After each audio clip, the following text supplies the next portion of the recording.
Good evening all of you. Good evening. कैसे सब लोग? How are you all? I hope सब लोग बिल्कुल बढ़िया होंगे। जल्दी से जल्दी लाइव क्लास हमारी ज्वाइन कर लीजिए। और आज हम अपना स्टार्ट कर रहे हैं इंडियन कॉन्ट्रैक्ट एक्ट 1872 और ये हमारी फर्स्ट क्लास है जिसको हम इंट्रोडक्शन क्लास भी बोल सकते हैं और डेमो क्लास भी बोल सकते हैं। और आज के पूरे सेशन के अंदर हमें बहुत सारी चीज़ें समझने को मिलेंगी, तो आप लोग जल्दी से जल्दी ज्वाइन हो जाइए। एक बारी मैं ज़रा पोर्टल को चेक कर लेता हूँ। देखो कुछ लोग नए हैं, ठीक है, कुछ लोग नए हैं और जो बच्चे अपने नए हैं उनको मैं थोड़ा सा इंट्रोड्यूस कर देता हूँ। एंड जो लोग पुराने हैं वो पहले से मुझे जानते हैं, जो ऑलरेडी अभी हमारा रिसेंटली BNSS का बैच कंप्लीट हुआ था, भारतीय नागरिक सुरक्षा संहिता का, ठीक है। तो फिर हमने अपना नेक्स्ट बैच आज की क्लास से स्टार्ट करा है इंडियन कॉन्ट्रैक्ट एक्ट का, ठीक है जी। तो मुद्दे की बात मैं आपको बताना चाहूँगा।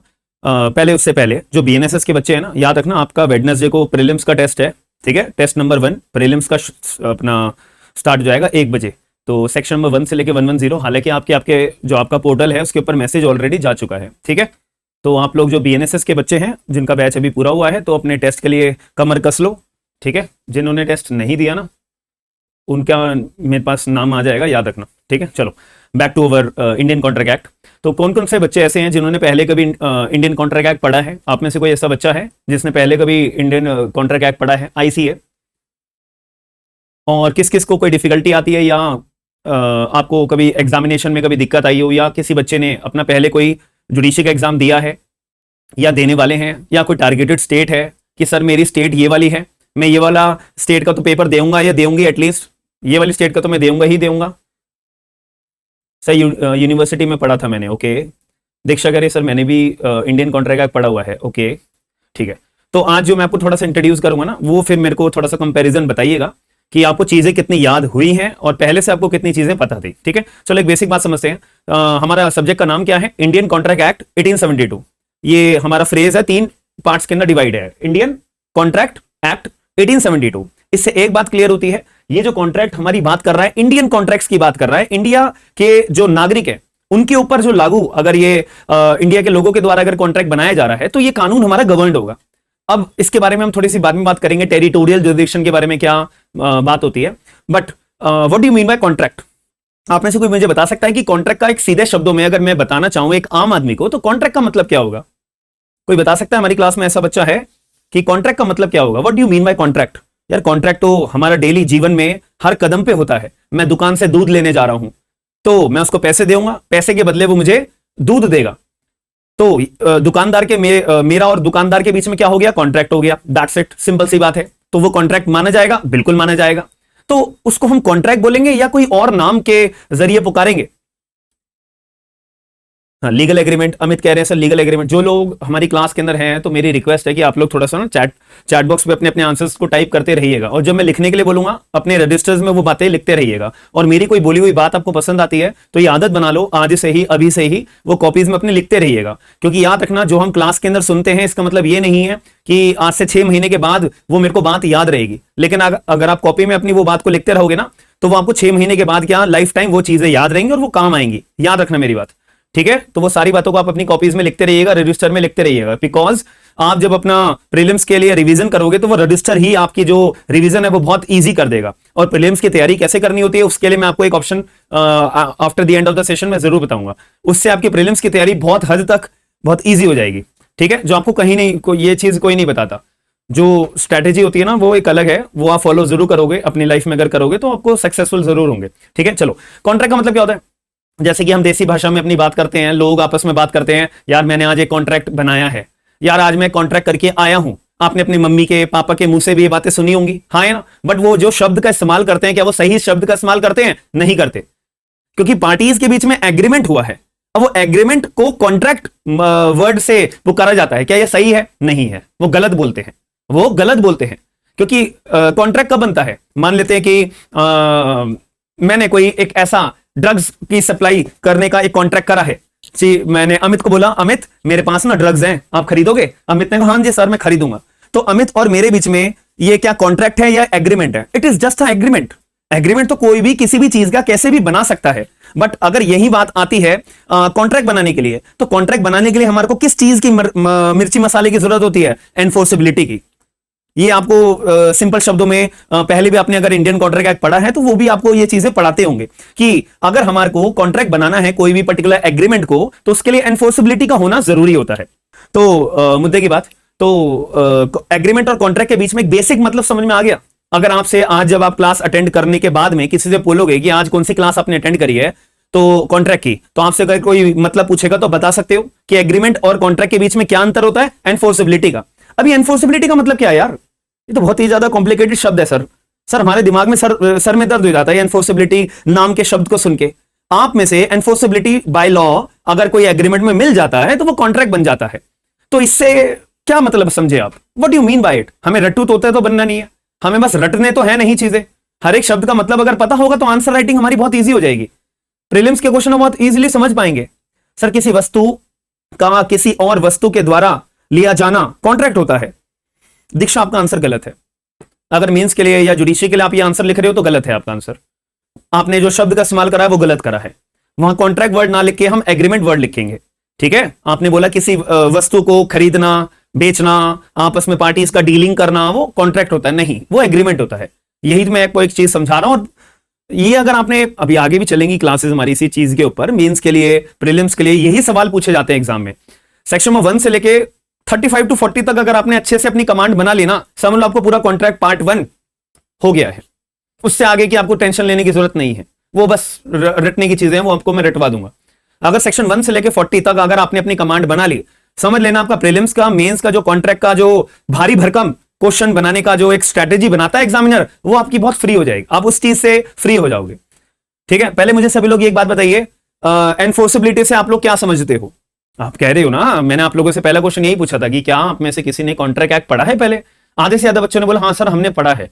तो मुझे एक सवाल मैंने आपसे ये पूछा कि एक एग्रीमेंट होता है, मैंने ये पेन आपको बेचने का एग्रीमेंट करा कि आप में से ये पेन जुबेर है, क्लास में जुबेर है, लेट मी चेक, अभी एक बच्चा आया था, चलो अक्षिता, मैंने आपके साथ एक कॉन्ट्रैक्ट करा, अक्षिता क्या आप ये पेन खरीदना चाहती हो? अक्षिता ने कहा हाँ सर मैं ये पेन खरीदना चाहती हूं। तो अक्षिता को मैंने ये पेन बताया, अक्षिता ने भी खरीदने का ये मन बनाया, तो अक्षिता और मेरे बीच में क्या हो गया? एग्रीमेंट हो गया, एग्रीमेंट हो गया। अब now my next question is, यार भी एग्रीमेंट को हमें कॉन्ट्रैक्ट बनाना है, उसके लिए मैंने आपको आंसर क्या बताया? एनफोर्सेबिलिटी का मसाला होना चाहिए, हाँ है ना? तो चलो जी हमने एनफोर्सेबिलिटी भी ला दी। अब वो कहां से लाई अभी हमें नहीं दिमाग लगाना, बेरक में क्या लिखा है हमें नहीं पता, हमें ना तो जानना अभी, ठीक है? तो एनफोर्सेबिलिटी हमने ले ली है। अब मेरा सवाल अक्षिता या बाकी सभी लोगों से यह है, यार ये एनफोर्सेबिलिटी का जो हमने मसाला डाला है तो इसका मतलब क्या है? क्या है एनफोर्सेबिलिटी का मतलब? बताओ जरा कोई। अच्छा हाँ या ना तो बता दो भाई, हाँ या ना में तो बता सकते हो कि सर हमें इसका मतलब पता है या नहीं पता है। अगर पता है तो आप इसकी रीजनिंग दोगे, नहीं पता है तो कोई बात नहीं, मैं बैठा हूं आपको बताने के लिए। बताओ जल्दी जल्दी बताओ, टाइम वेस्ट ना करते हुए, ताकि हम ज्यादा से ज्यादा चीजों को समझ सके और पकड़ सके। जल्दी जल्दी बताओ सभी लोग। नहीं पता कोई बात नहीं। अमित कह रहे सर एनफोर्सेबिलिटी का मुझे मतलब नहीं पता, वो हमने कॉलेज में कहीं पे भी जैसे पढ़ा है वो बस रटवाया गया है, ठीक है? नहीं पता कोई बात नहीं। रश्मि भी कह रही सर मुझे भी नहीं पता, कोई बात नहीं। सीधा सा मतलब होता है भाई, एनफोर्सेबिलिटी का सीधा सा मतलब यही तो होता है कि अब अक्षिता अगर मुझे धोखा देती है, या अक्षिता मेरे साथ ब्रीच करती है, या मैं अक्षिता के साथ ब्रीच करता हूं कि अक्षिता मैंने आपको प्रॉमिस करा था पेन बेचने के लिए, अक्षिता ने मुझे प्रॉमिस करा था हाँ सर मैं ये पेन खरीदूंगी। अब हम दोनों में से कोई धोखा दे सकता है? ब्रीच कर सकता है? ब्रीच का मतलब क्या होता है? धोखा देना। कर सकता है ना भाई? मेरे को पता लगा यार अमित, मैंने अक्षिता को 10 रुपए में ये पेन बेचने के लिए बात डील करी हुई है, अमित बोले सर मैं आपको 20 रुपए दे दूंगा, मुझे दे दो, तो मैं लालच आ जाएगा मेरे मन में यार, हाँ है ना? तो मैं अमित को बेचने के लिए जा सकता हूं, बिल्कुल जा सकता हूं। बट मेरा और अक्षिता के बीच में तो एनफोर्सेबिलिटी आ चुकी है, एग्रीमेंट अब कॉन्ट्रैक्ट बन चुका है, हाँ है ना? तो यार अब मैंने अगर अक्षिता को धोखा दिया तो अक्षिता मेरे साथ क्या कर सकती है? सूट फाइल कर सकती है, सूट फाइल कर सकती है, मेरे को स्यू कर सकती है, हाँ है ना? अब स्यू क्यों कर रही है यार? क्योंकि अक्षिता के पास एनफोर्सेबिलिटी थी, अक्षिता के पास एनफोर्सेबिलिटी थी। एनफोर्सेबिलिटी का मतलब कुछ भी नहीं होता, आपके पास कोर्ट जाने का अधिकार आ चुका है, बस ये होता है, और कुछ नहीं है जी, और कुछ नहीं है। आपके पास कोर्ट जाने का अधिकार आ गया है एनफोर्सेबिलिटी मिलने के बाद में, इसका मतलब होता है एनफोर्सेबिलिटी। समझ में आ गई? कभी जीवन में भूलोगे तो नहीं ना? समझ में आई मेरी बात या नहीं? मेरे और अक्षिता के बीच में एग्रीमेंट बना है, तो सिर्फ एग्रीमेंट बनने के बेसिस पे क्या मैं कोर्ट जा सकता हूं? बिल्कुल नहीं जा सकता। बट एग्रीमेंट के साथ अगर मुझे एनफोर्सेबिलिटी मिल गई और मेरा एग्रीमेंट कॉन्ट्रैक्ट बन गया, तब मैं कोर्ट जा सकता हूं। अगर ब्रीच होगा तो, धोखा कोई देगा तो, तब जा सकता हूं। ये बात समझ में आई? पहले बताओ क्लियर शब्दों में, ठीक है जी? चलो एक बात हमने सीख ली है, एनफोर्सेबिलिटी का मतलब होता है कोर्ट जाने का रास्ता खुल जाता है, बस खत्म बात। और दिमाग लगाना नहीं है, सेक्शन 10 में है, 12 में है क्या नहीं है, अभी दिमाग नहीं लगाना। वो धीरे धीरे आपको चीजें ऑटोमेटिकली बार बार चीजें पढ़ेंगे ना, याद हो जाएगी, इनहेरेंटली याद हो जाएंगी। ठीक है, चलो अब थोड़ा सा एक बेसिक सी बात समझ लो यार। हम इंडियन कॉन्ट्रैक्ट एक्ट 1872 पढ़ रहे हैं। मेरा एक बेसिक सवाल है, शायद मैं 100% श्योर हूं किसी को ये बात नहीं पता होगी, ना ही आपके टीचर लोगों ने पढ़ाई होगी कभी। ठीक है, हमने कॉन्ट्रैक्ट का मतलब समझ लिया, इंडियन का मतलब समझ लिया। अब ये एक्ट जो है ये 1872 का एक्ट है यार। अब मेरा सवाल आप लोगों से एक कॉमन सा सवाल है, आप में से कोई बच्चा है इसका जवाब देने के लिए मैं चैलेंज करता हूं। वो जवाब अगर देना, जो पुराने बच्चे हैं वो शायद दे दे, ठीक है, जो नए बच्चे हैं मैं उनकी बात कर रहा हूं। मेरा जस्ट एक क्वेश्चन है आप लोगों से, ये 1872 में कानून आया है, क्या हमारा भारत आजाद हुआ था 1872 को? नहीं हुआ था। यानी कि ये बोला जा सकता है कि भारत के आजाद होने से पहले यार ये कानून बना हुआ है, बिल्कुल बना हुआ है। लेकिन यार हमारे देश में तो भारत के आजाद हो जाने के बाद ये कानून अपना अभी तक चलता आ रहा है, चलता आ रहा है, चलता आ रहा है। क्यों, कैसे? ये कानून पार्लियामेंट ने तो बनाया नहीं है, क्योंकि हमारे देश में भारत के आजाद हो जाने के बाद पार्लियामेंट ही कानून बनाता है और वही पूरे देश में कानून लागू होता है। बट ये इंडियन कॉन्ट्रैक्ट एक्ट तो 1872 का है, पार्लियामेंट तो थी ही नहीं हमारे देश में, भारत आजाद था ही नहीं, ब्रिटिशर्स का रूल करा गया था और उस टाइम पे कानून बनाया गया था और देश में अभी तक चलता आ रहा है। कैसे यार, कहां ये बात लिखी हुई है,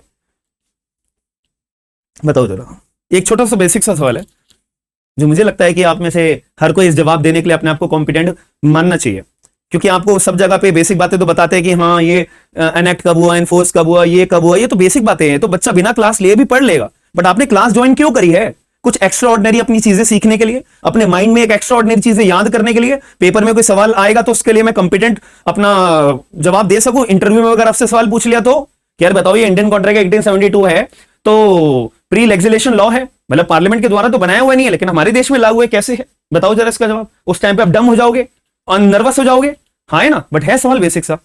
तो बताओ उसमें से कौन जवाब देना चाहेगा। आपके पास कॉन्स्टिट्यूशन ऑफ इंडिया का बेरेक्ट है किसी के पास? अगर कॉन्स्टिट्यूशन ऑफ इंडिया का बेरेक्ट है तो आर्टिकल नंबर 372 ओपन अप करो एक बार। आर्टिकल नंबर 372 ओपन अप करो, उसमें कुछ लिखा होगा। उसमें लिखा होगा कि अगर देश, हमारा देश आजाद होने से पहले अगर कोई भी कानून लागू है और उसको पार्लियामेंट के द्वारा अप्रूवल दे दिया गया है कि भैया कोई बात नहीं, हमारे द्वारा ये कानून नहीं बनाया गया, लेकिन बहुत बढ़िया कानून है, बहुत ब्यूटीफुली ड्राफ्ट करा गया है, इसको छेड़खानी करने की जरूरत नहीं है, चलते हो जैसा चला आ रहा है। तो आर्टिकल नंबर 372 की मदद से वो जो प्री लेजिस्लेशन लॉज हैं, प्री लेजिस्लेशन लॉज मतलब जो पार्लियामेंट के द्वारा नहीं बनाए हुए हैं, आजादी से पहले बने हुए हैं, उनको भी मान्यता पूरी दी जाएगी, उन कानूनों को भी मान्यता पूरी दी जाएगी। बात क्लियर, समझ में आ गई? तो आपसे कोई सवाल पूछेगा तो डम तो नहीं होगे, नर्वस फील तो नहीं करोगे, सीधा जवाब दोगे आर्टिकल नंबर 3 जज साहब या ऑनरेबल जजेस ऑफ द पैनल जो आपके इंटरव्यू ले रहे होंगे तो उनका डायरेक्ट जवाब दोगे। आर्टिकल नंबर 372 की मदद से प्री लेजिस्लेशन लॉज को भी एग्जिस्टेंस अभी तक करंटली दी गई है। याद हो गया? कोई बच्चा भूलेगा तो नहीं ना? ये बातें लिखते रहना अपने कॉपीज में, मैं बच्चों की तरह आपको बताऊंगा नहीं, A for apple B for ball की तरह ये लाइनें लिखते रहो। ये बेसिक बातें हैं जो आप अपने पॉइंट्स में बनाते रहो, पॉइंटर्स में बनाते रहो, ठीक है? क्लियर है? तो जैसे मैंने आपको अभी तक क्या सिखाया है? अभी तक कुछ नहीं सिखाया मैंने, नॉर्मल सी बात बताई है। इंडियन का मतलब, कॉन्ट्रैक्ट का मतलब क्या होता है? कॉन्ट्रैक्ट से पहले एग्रीमेंट बनता है। एग्रीमेंट किसी भी चीज का कोई भी व्यक्ति कैसे भी बना सकता है, लेकिन जब तक उसमें एनफोर्सिबिलिटी का मसाला नहीं डलेगा तब तक वो कॉन्ट्रैक्ट नहीं बनेगा। अब एनफोर्सिबिलिटी का मसाला डल गया है तो वो कॉन्ट्रैक्ट बन जाता है, लेकिन एनफोर्सिबिलिटी जो हमने छिड़की है वो एनफोर्सिबिलिटी का मतलब क्या होता है? कोर्ट जाने का रास्ता खुल जाता है। तो कोर्ट जाने का रास्ता कब खुलता है? एनफोर्सिबिलिटी मिलने के बाद, खत्म बात। क्लियर है?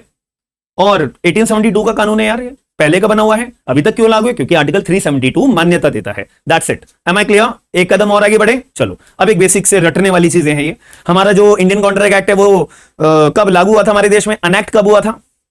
ठीक है, अनएक्ट का मतलब होता है बन के तैयार हो जाना, कि अब ये कॉपी में हमने अपने नोट्स बन के तैयार कर दिए हैं, ये कानून बन के तैयार हो गया है। अब ये कानून देश में लागू कब होगा वो अलग डेट होगी। बन के तैयार कब हुआ उसको अनएक्ट बोलते हैं, लागू कब हुआ उसको एनफोर्स्ड बोलते हैं। क्लियर है?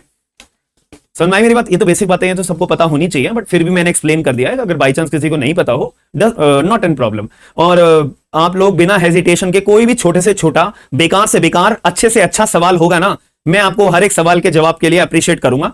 आप लोग निडर होकर कोई भी सवाल मुझसे पूछ सकते हो, क्योंकि मैं भी जानता हूं, मैं भी आपकी तरह था।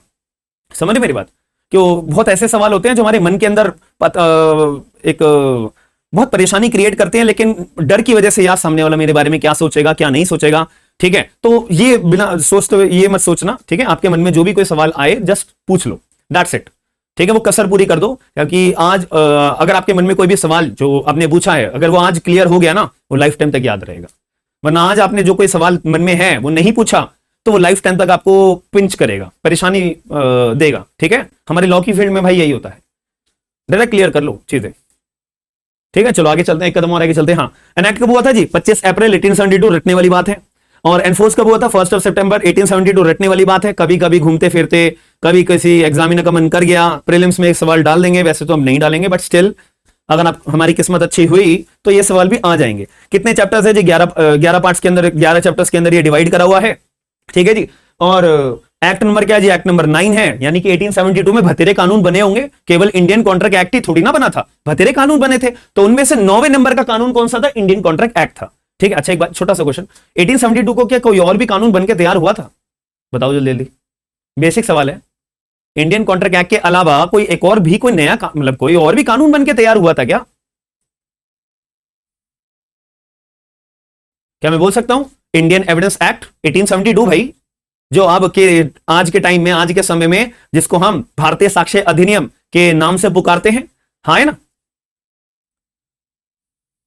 हाँ बिल्कुल, Indian contract, Indian evidence act के नाम से हम पुकारते हैं। ठीक है, दोनों साथ मतलब दोनों बनके तैयार हुए थे, और दोनों इतने ब्यूटीफुली ड्राफ्टेड थे, अभी भी हैं, जिनके अंदर कभी भी आज तक इतनी ज्यादा अमेंडमेंट नहीं हुई है। ठीक है जी, आप देख लेना, इंडियन कॉन्ट्रैक्ट एक्ट में भैया इतनी अमेंडमेंट नहीं हुई है। ठीक है, जैसे चलता आ रहा है वैसे ही अभी भी अपना अपना पढ़ाई कर रहे हैं, वैसे ही उसको पढ़ रहे हैं, और वही क्वेश्चन बनते हैं, उसी के इंटरप्रिटेशंस निकालते रहते हैं। अमेंडमेंट्स की इतनी ज्यादा जरूरत नहीं पड़ी है, बहुत अच्छे से ड्राफ्टेड है, बहुत अच्छे से। ठीक है जी, चलो, फादर ऑफ द कॉन्ट्रैक्ट किसे कहा जाता है? Sir James Stephen. ये भी रटने वाली बात है। ठीक है, जो रटने वाली बात है उस पर रटना ही है, दिमाग ना लगाते हुए कि ये क्यों है, ये कैसे है, ऐसे नहीं होना चाहिए, वैसे होना चाहिए, वहां दिमाग नहीं लगाना, वहां केवल बस रट लेना है, हाँ जी करते हुए कि हाँ जी ऐसी बात है। ठीक है, तो अभी हमने क्या कहा? एनएक्ट कब हुआ है? आंखें बंद करके मेरे साथ साथ बोलिए, एनएक्ट कब हुआ है? 25 अप्रैल 1872। एनफोर्स कब हुआ है? 1 सितंबर 1872। एक्ट नंबर क्या है जी? 9वें नंबर का एक्ट है। ठीक है जी। And father of the contract किसे कहा जाता है? सर जेम्स स्टीफन को बोला जाता है। टोटल कितने चैप्टर्स है? 11 चैप्टर्स है। टोटल कितने चैप्टर्स है? 11 चैप्टर्स है। याद हो गई ये बातें? ठीक है, एग्रीमेंट को हमें कॉन्ट्रैक्ट बनाना है, हमें क्या जरूरत पड़ेगी? एग्रीमेंट को अगर हमें कॉन्ट्रैक्ट बनाना है, क्या जरूरत पड़ेगी? कौन से मसाले की? बताओ जल्दी यार। एनफोर्सिबिलिटी की। एनफोर्सिबिलिटी, अभी एनफोर्सिबिलिटी हम लाएंगे कहां से? एनफोर्सिबिलिटी का मतलब क्या होता है उस पर हमें पता नहीं है, अभी हमें जरूरत भी नहीं है, हमें आता जाता भी नहीं है उसके बारे में। ठीक है, चलो ये बात भी हमें क्लियर हो गई है। एक कदम और आगे चलते हैं, एक कदम और आगे चलते हैं। अच्छा एक बात, छोटा सा और सवाल आ जाता है यार मेरा, बाई चांस आपसे कोई परेशानी में परेशान करने के लिए आपको पूछ ले, तो एक सवाल ये है यार, हमारा इंडियन कॉन्ट्रैक्ट एक्ट 1872 का है। ठीक है, हमारा इंडियन कॉन्ट्रैक्ट एक्ट 1872 का है, तो इसके बाद से तो हमें समझ में आ रहा है कि हाँ यार अब 2025 आ गया है, तो हम यही कानून अपना पढ़ते हुए आ रहे हैं। बट इससे पहले का जीवन में क्या था? इससे पहले देश में, मतलब देश इन द सेंस, इससे पहले क्या था? समाज में क्या कानून चलता था? 1872 से पहले क्या कानून चलता था? कुछ तो चलता होगा, हाँ है ना? तो इससे पहले क्या चलता था मैं बता दे रहा हूं। इससे पहले दो तरह के लोगों को एज्यूम करा जाता था, एक थे हमारे भाई हिंदू, एक थे हमारे भाई मुस्लिम। ठीक है, ये हिंदू हो गए, ये मुस्लिम हो गए। तो अगर हिंदू किसी हिंदू के साथ सामान खरीदता था, बेचता था, ठीक है, अगर एक हिंदू हिंदू सामान अपना खरीदता था, बेचता था, तो हिंदू पर्सनल लॉ लागू होता था। हिंदू पर्सनल लॉ के तहत इन दोनों के बीच की लड़ाई झगड़ा होता था, वो सेटल करा जाता था। ठीक है, 1872 से पहले, क्योंकि कोई कानून नहीं था, मतलब कुछ लिखित में कोई कानून नहीं था कि ऐसे ही करना पड़ेगा, ऐसे ही नहीं करना पड़ेगा, वगैरह वगैरह, कोई कानून नहीं हुआ करता था। ठीक है जी, लिखित में।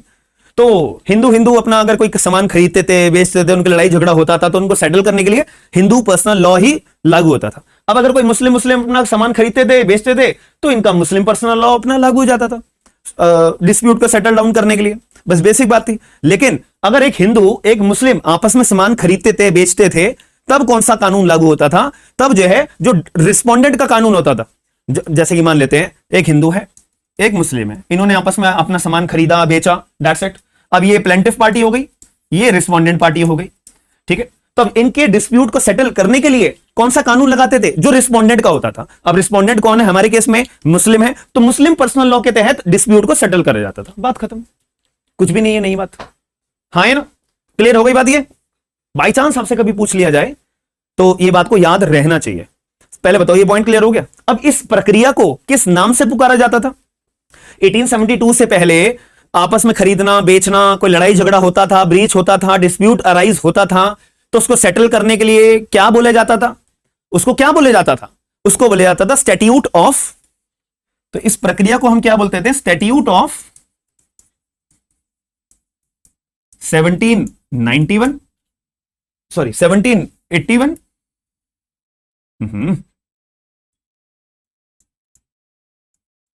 1781 एंड 1797। फिर बाद में 1872 को तो हमारा पूरा ड्राफ्ट करके कॉन्ट्रैक्ट बना दिया गया था। ये बात याद हो गई? क्लियर है? आपसे ना प्रीलिम्स में कभी ये वाला सवाल पूछा जाएगा, इसलिए मैंने आपको याद करवाया है। ये कहानी नहीं पूछी जाएगी, बाई चांस पूछ ली जाए, बट ये नाम याद रहना चाहिए कि 1872 से पहले जो देश मतलब कानून लागू होता था कॉन्ट्रैक्ट के लिए, खरीदना बेचना आदान प्रदान के लिए, उस टाइम पे स्टैट्यूट ऑफ 1781 एंड 1797 नाम के ये दो कानून बनाए लागू होते थे। फिर बाद में 1872 को तो बल्ले बल्ले हो गई, कॉन्ट्रैक्ट एक्ट हमारा लागू हो गया था। ये बात क्लियर हो गई? एक कदम और आगे चले, किसी को कोई डिफिकल्टी हो रही है तो बता दो, पहले बताओ यहां तक सबको क्लियर हो गया? हमने कुछ नहीं पढ़ा, हमने बस बेसिक बातें पढ़ी हैं। एक इंडियन कॉन्ट्रैक्ट एक्ट 1872 से एक कानून है। अभी 1872 यानी पुराना कानून है, तो अभी तक कैसे लागू है? आर्टिकल नंबर 372 के तहत से लागू है। ठीक है, अब इस कानून के अंदर कितने हमारे वो हैं चैप्टर्स हैं? 11 चैप्टर्स हैं।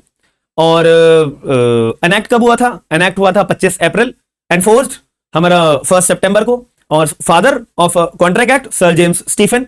ठीक है, ये बेसिक बातें पढ़ी। एक एग्रीमेंट कॉन्ट्रैक्ट का बनता है, एनफोर्सिबिलिटी प्राप्त हो जाने के बाद बन जाता है। ठीक है, ये बात क्लियर हो गई? ठीक है, मैंने ना गलत लिख दिया, सॉरी, आप एक चीज को करेक्ट कर लो। ठीक है, ये ना सर जेम्स स्टीफन नहीं है, ये सर जेम्स स्टीफन जो है ना कॉन्ट्रैक्ट के हैं, ये है सर हेनरी मैन। मैंने एक गलती से आपको ये चीज लिखवा दी, ये ठीक कर लो अपने में। सर हेनरी मैन है, जो सर जेम्स स्टीफन है ना वो कॉन्ट्रैक्ट वो एविडेंस के हैं। ठीक है, वो एविडेंस के हैं, ये चीज को करेक्ट कर लेना। ठीक है, ये चीज को करेक्ट कर लेना। सर हेनरी मैन, साइड हो जाता हूं। आपने अगर ये कॉपी में लिखना है तो लिखा है तो ये चेक, ये चीज को ठीक कर लो, सर हेनरी मैन।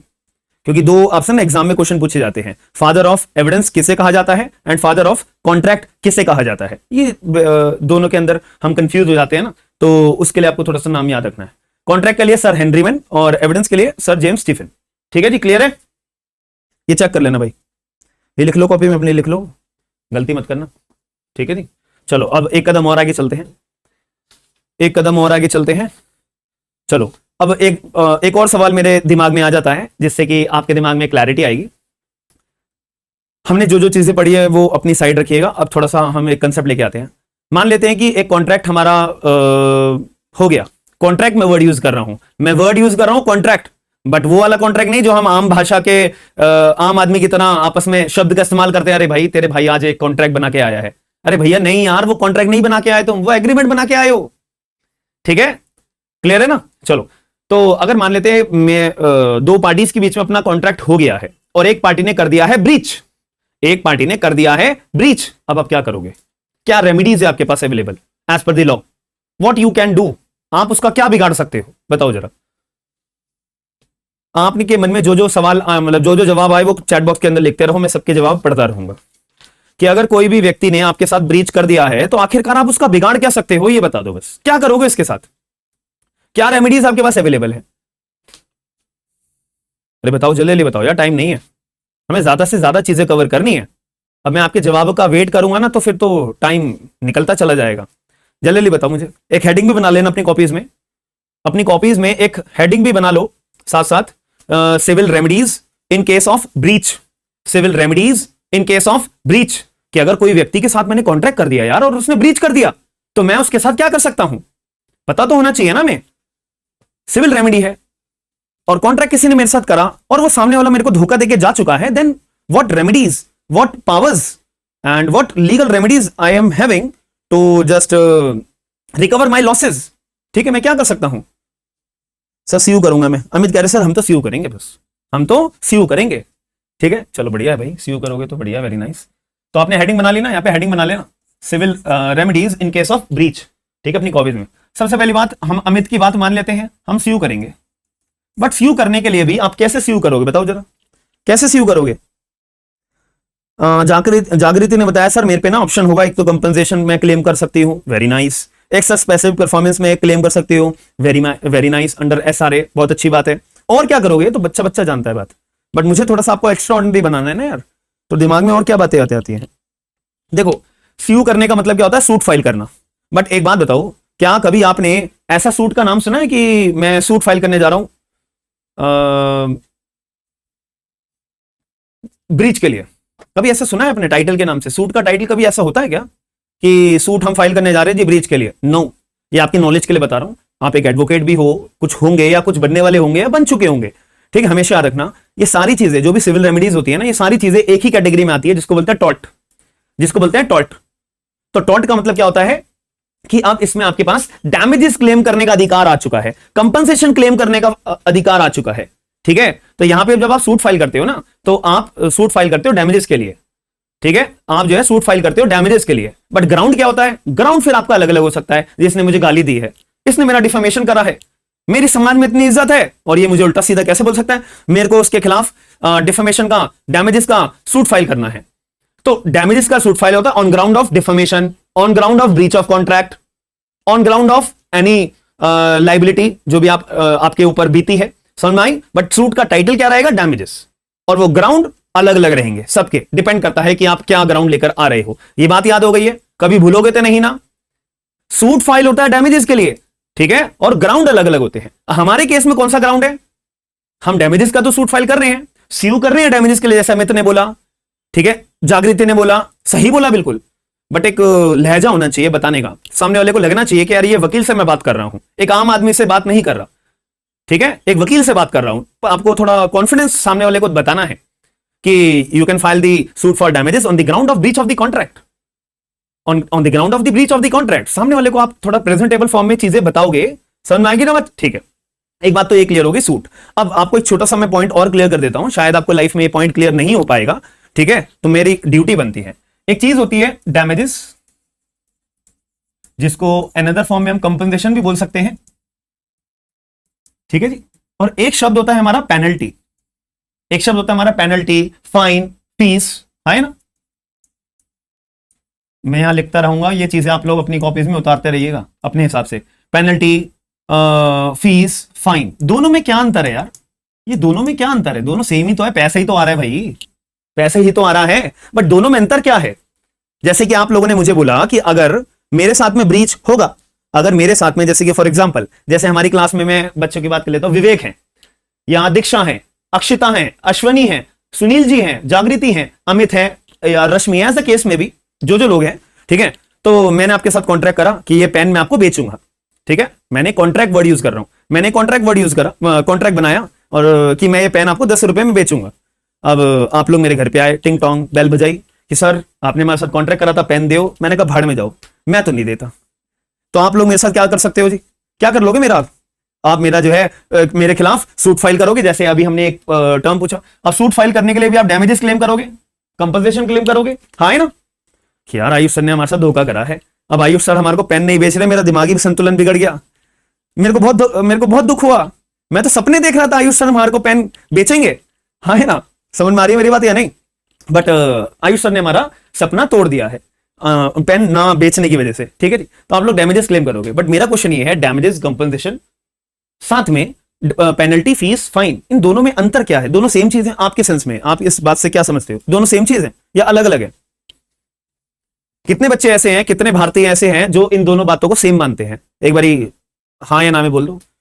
जो लोग सेम मानते हैं वो हाँ लिखो, जो लोग सेम नहीं मानते वो ना लिखो। अरे बता दो भाई, अरे बता दो।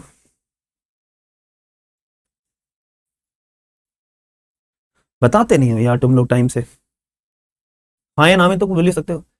Sir no, they are different compensation. अच्छा अच्छा अच्छा अमित जी, ये तो सिविल, ये सिविल लॉ पढ़ रहे हैं हम, कन्विक्शन नहीं पढ़ रहे हम। आप कन्विक्शन वर्ड यूज कर रहे हैं, यानी क्रिमिनल लॉ पढ़ा रहे हो। कन्विक्शन हमारे क्रिमिनल लॉ में, सिविल लॉ में कब से आ गया जी? ये मैंने आपको बीएनएसएस में पढ़ाया था, वो तो वो चीज वहीं तक रखो, ठीक है? सर सेम नहीं है, ओके। अश्विनी कह रहे सर अलग है, दीक्षा कह रहे सर अलग है, अक्षता कह रहे सर अलग है, ओके ओके ओके ओके। मुझे पता था अमित आप यही जवाब दोगे, क्योंकि बीएनएसएस में भी ना एक एग्जांपल मैंने बताया था, वो बीएनएस क्रिमिनल लॉ के लिए था, सिविल लॉ के लिए मैं पूछ रहा हूँ, सिविल लॉ के लिए थोड़ा अलग है। But tried well. देखो सीधी सी बात है, अलग है बट मतलब नहीं पता हमें। अलग तो है लेकिन मतलब नहीं पता, यही कहने का मतलब है आप लोगों का। सर अलग तो है लेकिन मतलब नहीं पता हमें, हाँ है ना? चलो कोई बात नहीं, आज के बाद आप मतलब भी समझ जाओगे। देखो सीधी सी बात है, मैंने ए नाम के व्यक्ति ने अपना ये पेन, मैं पेन ऐसे बना रहा हूं, मेरी ड्राइंग बहुत अच्छी है, ठीक है? ये देखो ये पेन हो गया, ए ने ये पेन बेचने का अपना कॉन्ट्रैक्ट करा, आपस में इन दोनों के बीच में कॉन्ट्रैक्ट हो गया है। अब कितने रुपए का, 100 रुपए का ये पेन बेचा जाएगा, ये कॉन्ट्रैक्ट हुआ। अब आपस में मान लेते हैं ए नाम के व्यक्ति ने ब्रीच कमिट कर दिया, ए नाम के व्यक्ति ने ब्रीच कमिट कर दिया। अब ब्रीच कमिट करने का मतलब दुखी कौन होगा, परेशान कौन होगा, सर पकड़ के कौन बैठेगा, बी नाम का व्यक्ति। यार मेरे साथ कॉन्ट्रैक्ट पूरा नहीं कर पाए, ए नाम के व्यक्ति ने मेरे साथ कॉन्ट्रैक्ट नहीं करा है, हाँ है ना, परफॉर्म नहीं करा है, कॉन्ट्रैक्ट तो कर लिया लेकिन परफॉर्म नहीं करा, एग्जीक्यूट नहीं करा, जो परफॉर्म करने के लिए हमारी ड्यूटीज थी वो पूरी नहीं करी है, यही तो बात है ना। ठीक है, तो अब बी नाम का व्यक्ति क्या जाएगा, सूट फाइल करने जाएगा, चलो जी चला गया। तो ऐसे केस में वो क्लेम क्या करेगा, साहब आयुष सर ने जो है ना मेरे साथ जो कॉन्ट्रैक्ट करा था उसकी वजह से मुझे बहुत नुकसान हुआ है, मुझे बहुत लॉस हुआ है, आयुष सर के कॉन्ट्रैक्ट को पूरा ना करने की वजह से मुझे बहुत नुकसान हुआ है, बहुत सर में दर्द हो गया मेरे, तो जज साहब कुछ करिए। जज साहब कहेंगे चल भाई ठीक है यार, तेरा नुकसान कितने का हुआ है, 100 रुपए का 100 रुपए का पेन था ना, उतने का तो नुकसान हुआ है, चल 10 रुपए और ले ले, जो तेरी मेंटल एगोनी हुई है 10 रुपए और लेते को 110 रुपए का हम प्रोवाइड करा देते हैं, चल भाई ठीक है। जज साहब ने ऑर्डर करा, आयुष आप जो है ए नाम के व्यक्ति बी नाम के व्यक्ति को 110 रुपए as a damages as well as compensation के तौर पे पे करोगे, दैट्स इट, खत्म बात, हाँ है ना। ठीक है, ये बात समझ में आ गई। तो ये क्या हो गए, डैमेजेस हो गए, ये 100-110 रुपए क्या हो गए, डैमेजेस कंपनसेशन ये हो गए हैं। ठीक है जी, साथ में ना कोर्ट जो है कभी कभी, और बी नाम का व्यक्ति भी सूट के साथ में क्लेम एक प्ली लगा सकता है, अर्जी लगा सकता है जज साहब के आगे, जज साहब आयुष ए नाम के व्यक्ति के ऊपर ना पेनल्टी भी लगाइए। इसका मतलब क्या है, पेनल्टी से आपको थोड़ा डरावना शब्द नजर आ रहा है, डर लगने की बात हो रही है, यार पेनल्टी लग गई है, डर लगने की बात लग रही है ना आपको, यार फाइन लग गया है, यार फीस पे करने के लिए बोल दिया गया है, तो ये बहुत हैवी वर्ड है, डर लगने वाली बात है या नहीं है, बिल्कुल है। इसका मतलब क्या होता है, ये जो पेनल्टी फाइन फीस ये होते बहुत हार्श होते हैं, harsh in nature. Harsh nature का मतलब क्या है कि भैया इतनी ज्यादा पेनल्टी लगा दो ए नाम के व्यक्ति के ऊपर कि आज के बाद ये कभी भी कॉन्ट्रैक्ट को ब्रीच करने से पहले 10 बार सोचेगा। साथ में एग्जांपल और सेट कर दो लोगों के मन में, समाज के अंदर, कि कोई भी व्यक्ति ब्रीच अगर करेगा ना कॉन्ट्रैक्ट, तो याद रखना डैमेजेस तो हम बोलेंगे ऑर्डर करने के लिए पे करने के, साथ में पेनल्टी हार्श वाली लगाएंगे। 10,000 रुपए की पेनल्टी लगाई जाए, अरे भैया 100 रुपए का तो पेन ही था, और 10,000 रुपए की पेनल्टी लगाने को लगाई जा सकती है। समझ में आई मेरी बात या नहीं, कि केवल एक बात बताओ, सिंपल सी एक बात बताओ, इस अगर मैं पेनल्टी को इसको छुपा दूं, अगर ए नाम के व्यक्ति को केवल डैमेजेस या कंपनसेशन ही पे करने के बाद छोड़ दिया गया कि जाओ सिमरन जी लो अपनी जिंदगी, ए नाम के व्यक्ति चलो 110 रुपए दे और आप अपना करो, तो ए नाम के व्यक्ति के तो मन में हौसला और बढ़ जाएगा, चलो चलो मैं और किसी के साथ कॉन्ट्रैक्ट कर लूंगा फिर ब्रीच कर दूंगा, और कॉन्ट्रैक्ट कर लूंगा फिर ब्रीच कर दूंगा, हद क्या ही होगा, मेरे को क्या ही करना पड़ेगा, डैमेजेस ही तो पे करने पड़ेंगे यार, मैं पे कर दूंगा, हाँ है ना। तो ए नाम के व्यक्ति का हौसला इससे एक मजबूत बना रहेगा, ब्रीच का लिए इसको कोई परवाह नहीं होगी, हाँ है ना। इसको इतना ज्यादा ब्रीच के लिए, इसको इतना ज्यादा ब्रीच कॉन्ट्रैक्ट को ब्रीच करने के लिए इतनी ज्यादा परेशानी या मन में डर पैदा नहीं होगा, हाँ है ना। लेकिन यही अगर पेनल्टी 10,000 रुपए की लगा दी जाए तो अगली बार से ए नाम का व्यक्ति ब्रीच करने से पहले 100 बार ही सोचेगा या नहीं, हाँ है ना। तो इसीलिए आपको नहीं लगता कि यहां पे पेनल्टी और कंपनसेशन में ये अंतर है। तो जो डैमेजेस है वो लीनियंट इन नेचर होते हैं, वो सॉफ्ट इन नेचर होते हैं। पेनल्टी जो है हमारे वो lenient in nature, in soft in nature होते हैं कि कोई बात नहीं यार, कोई बात नहीं, आपने ए नाम के व्यक्ति ब्रीच करा है, कोई बात नहीं, जो बी नाम के व्यक्ति को आपके कॉन्ट्रैक्ट करने की वजह से नुकसान हुआ है ना, चलो वो दे दो, बस खत्म बात, ठीक है। तो ये होता है सॉफ्ट इन नेचर। और ये पेनल्टी वगैरह क्या होता है, हार्श इन नेचर, कि अगली बार से अगर आपने ब्रीच करा, आज तो 10,000 रुपए की पेनल्टी लगाई है, अगली बार से 50,000 रुपए की पेनल्टी लगाएंगे। फॉर एग्जाम्पल जैसे कि जो सरकार के प्रोजेक्ट्स होते हैं, हाँ है ना, कि कंस्ट्रक्शन प्रोजेक्ट हो गया, एनवायरमेंट का प्रोजेक्ट हो गया, तो जो कोर्ट्स हैं अथॉरिटीज के ऊपर 10 लाख करोड़, नहीं 10 लाख करोड़ तो बहुत ज्यादा हो गया, 1,000 करोड़, 5,000 करोड़, 500 करोड़ के जो है पेनल्टी लगाते हैं। क्यों? क्योंकि आपको एक कॉन्ट्रैक्ट दिया, आपने कॉन्ट्रैक्ट बनाया था कि इतने टाइम में हम इतने पेड़ उगाएंगे, हाँ है ना। मैं एग्जांपल के रूप में बता रहा हूं, एनजीटी के मामले बता रहा हूं, नेशनल ग्रीन ट्रिब्यूनल, वो एक फोरम होता है, एक अथॉरिटी होती है, कोर्ट होता है, जो ऐसे मामलों को सुपरविजन करने के लिए बनाया गया है, ठीक है। इसमें भी लॉ की वैकेंसीज आती है, ठीक है। तो आपके नॉलेज के लिए बता रहा हूं, इंटर्नशिप अगर आपको करनी है तो उनकी वेबसाइट पे जाना एनजीटी के ऊपर, तो वहां पे हर 2 महीने में इंटर्नशिप की अपडेट्स आती हैं, और बट आपको ऑनलाइन कहीं दिखेगी नहीं, ये हिडन होती है, तो आप लोग जाके अप्लाई कर सकते हो, बहुत फायदा मिलता है, 10,000 रुपए या 15,000 रुपए स्टाइपेंड भी देते हैं, ठीक है जी। चलो अभी मुद्दे पे आते हैं। तो वो फिर कोर्ट जो है पेनल्टी इंपोज करता है, डैमेजेस नहीं करता है कि आपने जो है भैया आपको इतना टाइम पीरियड बोला गया था और आपने इतने पेड़ नहीं उगाए हैं, इस वजह से आपको इतना डैमेजेस पे करना पड़ेगा यार, डैमेजेस से तो पे करने हैं, तो बंदों के मन में डर कैसे पैदा होगा, डर कैसे पैदा होगा, चल कोई बात नहीं, डैमेजेस होते हैं वो तो सरकार अपने आप पे कर देगी, यही पेनल्टी अगर लगा दी तो डर पैदा होगा। अब बताओ मुझे, सभी लोगों को लॉजिक समझ में आ गया? लॉस और कंपनसेशन एक अलग चीज होती है और पेनल्टी, फीस, फाइन एक अलग चीज होती है। कोई बच्चा भूलेगा तो नहीं? अब बताओ जल्दी जल्दी, अरे बता दो। तो जब हम सूट फाइल करने के लिए जाते हैं, मैंने आपसे एक सवाल पूछा था, एक हेडिंग लिखवाई थी, यहां पे हेडिंग मैंने क्या लिखवाई थी कि अगर सिविल रेमेडीज मेरे पास क्या अवेलेबल है, कि अगर मेरे साथ कोई ब्रीच कर देता है, मैंने आपके साथ कॉन्ट्रैक्ट करा और मैंने ब्रीच कर दिया, आप मेरा क्या बिगाड़ लोगे यार, क्या कर लोगे मेरे साथ? सबसे पहली बात, आप मेरे से ऊपर सूट फाइल करोगे। और सूट फाइल करने का भी एक नॉर्मल तरीका होता है, तो बच्चा बच्चा जानता है, बट ये जो बातें मैंने आपको बताई है, ये हर कोई नहीं जानता। मैं ये चैलेंज दूंगा, ये हर कोई नहीं जानता है, ठीक है? तो सूट फाइल करने का एक तरीका क्या होता है? क्या हम ब्रीच ऑफ द कॉन्ट्रैक्ट का सूट फाइल करेंगे? नहीं, डंडा उठा के मारेगा कोई भी वकील, एक अच्छा वकील होगा ना, जज साहब आपकी प्लेन फाड़ देंगे वहीं पे कि क्या बना के लाए हो वकील साहब, आप कौन से टीचर से पढ़ के आए हो, ठीक है? मेरी बेइज्जती मत कराना भाई। तो उनसे बोलना कि सर मैं जो है सूट डैमेजेस का अपना फाइल करने के लिए आया हूं, लेकिन मेरा जो ग्राउंड है वो ग्राउंड मेरा ब्रीच ऑफ द कॉन्ट्रैक्ट है, ठीक है? या मेरा जो ग्राउंड है वो डिफेमेशन है, क्योंकि सामने वाले व्यक्ति ने मेरे को बड़े बाजार में गाली दी थी और मेरी समाज में इतनी इज्जत है तो मैं सहन नहीं कर पाया, ठीक है? तो मैं डैमेजेस क्लेम करने के लिए आया हूं on the ground of defamation, on the ground of battery, on the ground of breach of the contract, etcetera etcetera etcetera. Clear है ना? चलो एक कदम और आगे बढ़ते हैं। और क्या बिगाड़ सकते हो आप मेरा? या पहले तो सूट फाइल करके डैमेजेस क्लेम करोगे, पेनल्टी लगवाओगे मेरे ऊपर भाई, ठीक है? सारी चीजें मेरे ऊपर ही कराओगे तुम लोग। और क्या कर सकते हो भाई बताओ, और क्या करोगे बताओ? एक बच्चे ने एक जवाब दिया था, उसका नाम मैं भूल गया, एक बार चैट बॉक्स में देख लेता हूं।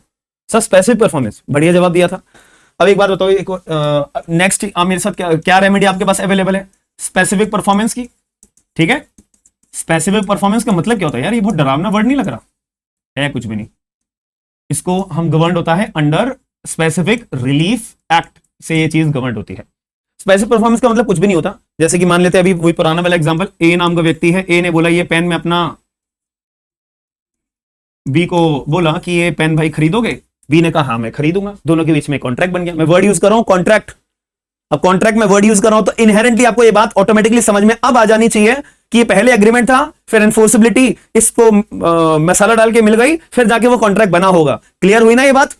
बट हमारे मम्मी पापा बाहर के आम लोग होते हैं, वो शब्द को कैसे बोलते हैं यार? अभी मैं ना एक कॉन्ट्रैक्ट साइन करके आ रहा हूं यार, एक कॉन्ट्रैक्ट बनाया मैंने। अरे भैया वो कॉन्ट्रैक्ट नहीं बनाया आपने, एग्रीमेंट बनाया है। बट ठीक है, क्लियर है ना? तो जैसे आम लोग जी रहे हैं उनको जीने देना, हर जगह पे अपना वकीलों वाला दिमाग मत चलाना, ठीक है? जैसे आम लोग जी रहे हैं जीवन, जीने दो। हमारे को बस अपना पेपर क्लियर करना है, हमें एक पोस्ट चाहिए, मेन कंसंट्रेशन हमारा इंटेंशन पोस्ट के ऊपर रखना है, क्योंकि लोगों से आप अगर माथा मारोगे या डिबेट बनाओगे तो आपका टाइम वेस्ट होगा, उससे आपको कुछ हासिल नहीं हो रहा है। बल्कि घर जाना, उनसे बहसबाजी ना करके वो टाइम अपना पढ़ाई में, रिवीजन में लगाना, वो आपको फ्रूट आगे जाके फल देगी चीजें, ठीक है जी? क्लियर है? चलो हाँ, मैं कहां पे था? हाँ, तो अब बी ने ए नाम के व्यक्ति ने कर दिया ब्रीच, जी मैं तो नहीं बेचता। अब ए नाम के व्यक्ति को सदमा लग गया, तो वो तो सूट फाइल कर सकता है। चलो वो सूट फाइल नहीं करना चाहता या करना भी चाहता है, ठीक है? तो बी साथ में और क्या कर सकता है? क्या स्पेसिफिक परफॉर्मेंस का सूट फाइल कर सकता है? कर सकता है। और स्पेसिफिक परफॉर्मेंस का सूट फाइल करने का मतलब क्या हुआ? भैया मुझे तो वही पेन चाहिए। क्यों? क्योंकि ये पेन जो है गांधी जी का था, ये पेन जो है गांधी जी का था, इकलौता पेन था ये, और बी नाम का व्यक्ति गांधी जी का बहुत बड़ा भक्त था, ठीक है? तो उसका बहुत प्यार था यार। तो अब मैंने ए नाम के व्यक्ति होने के नाते मैंने बी को मना कर दिया, भाई मैं नहीं बेच रहा ये वाला पेन, ये गांधी जी का पेन है, ये मैं नहीं बेच रहा। तो अब बी नाम के व्यक्ति को सदमा लगेगा। अब मैं बी से कह रहा हूं भाई तू मेरे से डैमेजेस ले ले, मेरे से कंपनसेशन ले ले। भाई 100 रुपए के बात हमने डील करी थी ना, तुम्हें से ऐसा कर 500 रुपए ले ले कंपनसेशन के तौर पे। बी कह रहा भाई मेरे को नहीं चाहिए 500, मेरे को तो वो पेन ही चाहिए। तो क्वेश्चन ये आता है, क्या बी नाम का व्यक्ति वो केवल पेन, ये वाला पेन पैसे भी नहीं ले रहा, पेन क्लेम कर सकता है कि जैसा साहब मेरा ए के साथ कॉन्ट्रैक्ट हुआ था, आप ए को डायरेक्शन दीजिए कि वो अपना पार्ट जो है कॉन्ट्रैक्ट का वो परफॉर्म करे, दैट्स इट। मुझे ना तो उससे पैसे चाहिए ना तो कुछ भी नहीं चाहिए, मेरे को एक सिंपल सी मैं आपसे जैसा ये विश करता हूं। सर माई मेरी बात ये नहीं कर सकता? भाई कर सकता है, बिल्कुल कर सकता है यार। उसको बोलते हैं स्पेसिफिक परफॉर्मेंस, कि स्पेसिफिक मुझे यही चीज चाहिए भैया, मेरे को यही चाहिए जो कॉन्ट्रैक्ट के अंदर लिखी गई थी, ठीक है? ये ना बहुत प्रॉपर्टीज के मामलों में बहुत होता है। जैसे बिल्डर से हमने फ्लैट बुक करा दिया, ठीक है? बिल्डर से हमने फ्लैट बुक करा दिया। अब फ्लैट बुक कराने के बाद बिल्डर जो है बीच में धोखा देके चला गया, जी फ्लैट तो आपके नाम नहीं हो सकता, आप पैसे ले लो वापसी, टोकन मनी आपने जो मुझे दिया है वो ले लो वापसी। बट आप तो जिद्दी इंसान हो, आप तो वकील हो, तो आपके पास क्या अधिकार है? आपके पास अधिकार है कि आप बिल्डर के खिलाफ स्पेसिफिक परफॉर्मेंस का सूट फाइल करके आपने जो डील फाइनल करी थी कि मेरे को यही वाला फ्लैट चाहिए। क्योंकि क्या होता है कि आज मैंने 1 करोड़ रुपए का फ्लैट बुक करा और उसने बोला मैं पोजेशन आपको 1 साल बाद दे दूंगा। अरे भैया वो 1 करोड़ रुपए का फ्लैट अब 3 करोड़ रुपए का हो चुका है पोजेशन के टाइम पे, तो बिल्डर के मन में लालच नहीं आएगा? बिल्कुल आएगा यार। समझ रहे? मैं आपको एक मोटी मोटी बात बता रहा हूं, ये मत सोचना कि सर ऐसे भी हो सकता है, वैसे भी हो सकता है, ये भी हो सकता है। मैं बस एक अंडरस्टैंडिंग के लिए आपको एक बात चीजें बता रहा हूं। पहले बताओ क्लियर है मेरी बात या नहीं? तो उस केस में स्पेसिफिक परफॉर्मेंस तब काम आती है।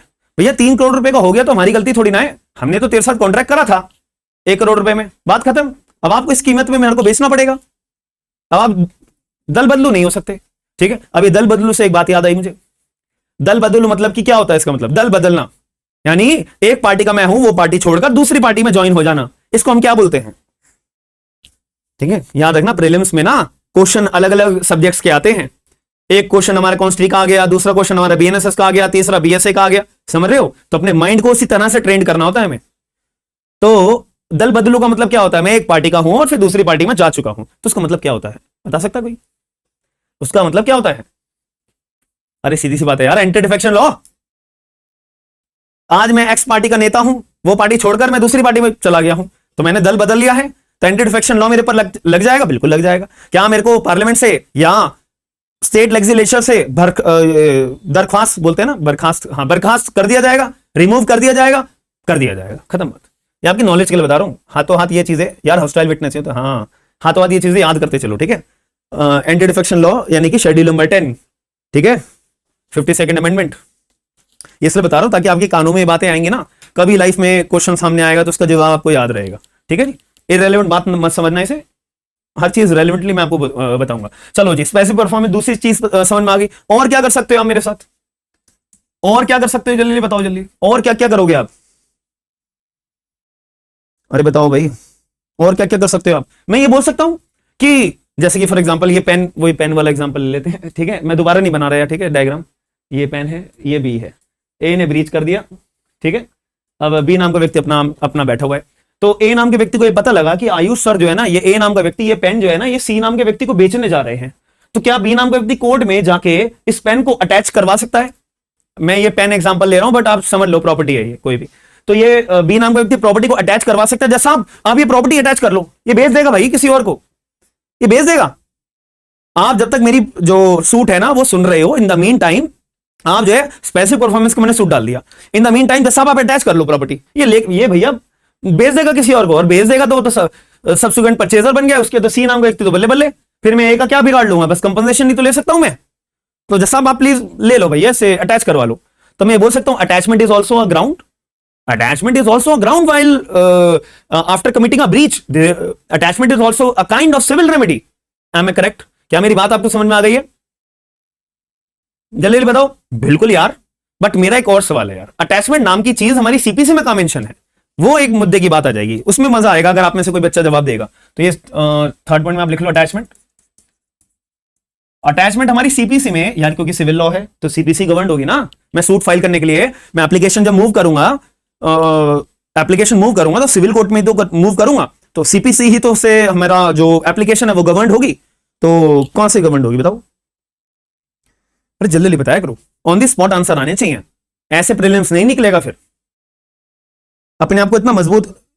विशाल जी आपने सेक्शन 60 जो बताया वो गलत, मतलब वो बस वो चीज बताइए, सेक्शन 60 में क्या लिखा हुआ है? सेक्शन 60 में लिखा हुआ है कि भैया कौन कौन सी मूवेबल प्रॉपर्टी जो है हमारी अटैचेबल नहीं होती है। सेक्शन 60 और सीबीसी के अंदर ये बात लिखी है। आपके घर के बर्तन, कपड़े, आपके बैग, आपके वो फावड़ा जिससे आप अपनी रोज की कमाई करते हो, ठीक है, वो सारी चीजें हमारी अटैचेबल नहीं होती, वो सेक्शन 60 में ये बात लिखी है, ठीक है। बट मेरा सवाल ये नहीं है, मेरा सवाल ये अटैचमेंट का प्रोविजन कहां पे मेंशन है, मतलब कौन से प्रोविजन का इस्तेमाल करके कोर्ट में मैं एप्लीकेशन मूव करूंगा अटैचमेंट की? This is my question. तो ठीक है, लिख लो अपनी कॉपीज में order number 38, order number 38 of CPC, ठीक है, ऑफ सीपी लिख लेना अपनी कॉपी में। ये मैं ऐसे लिख रहा हूं, आप लोग अपनी कॉपीज में नोट्स की तरह बनाना प्रेजेंटेबल फॉर्म में, ताकि खुद को पढ़ने, मतलब खुद को पेज पलटने में मजा आए, ठीक है। गंदी गंदी राइटिंग में मत लिखना। चलो और क्या कर सकते हो आप मेरे साथ बताओ, और क्या कर सकते हो भाई? सीधी सी बात है आगे। और बी नाम का व्यक्ति साथ में टेम्परेरी इंजंक्शन, क्या यहां पे जज साहब से क्लेम करवा सकता है? जज साहब इसको रोको, ए नाम का व्यक्ति बेचने जा रहा है यार, इंजेक्शन लगाओ उसके ऊपर कि ये किसी और व्यक्ति को ये वाली प्रॉपर्टी ना बेच सके। क्या temporary injunction can be also a ground in case of breach of the contract? Can I say that? Can I say that? बिल्कुल यार, बिल्कुल। अब ये temporary injunction, just a second, just a second, 1 minute hold करिएगा। हाँ हाँ बोलो, क्या हुआ? अरे नहीं भाई, अभी क्लास चल रही है।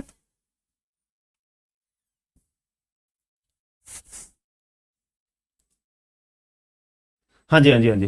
तो मुझे बताओ, टेम्परेरी इंजंक्शन क्या हमारा ग्राउंड हो सकता है? बिल्कुल हो सकता है। तो मेरे को प्रोविजन बता दो फिर इसी बात पे यार, मुझे प्रोविजन बता दो, मुझे प्रोविजन बता दो, या ट्राई तो करा करो।